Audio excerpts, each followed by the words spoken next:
Welcome back to our channel. In this guide, I'll walk you through the steps on how to change your phone number on InDrive app.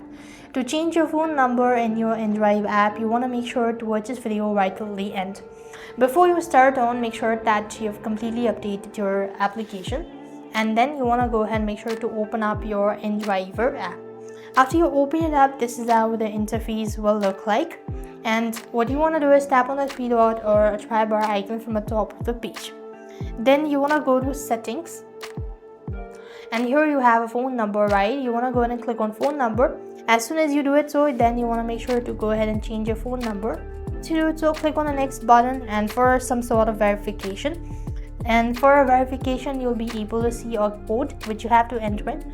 As soon as you've done it so, you'll have successfully changed your phone number. You just make sure to reset or refresh it, and that is how it's done. I hope the video was helpful. Make sure to like, share and subscribe to our channel. Thank you for watching. See you in the next video.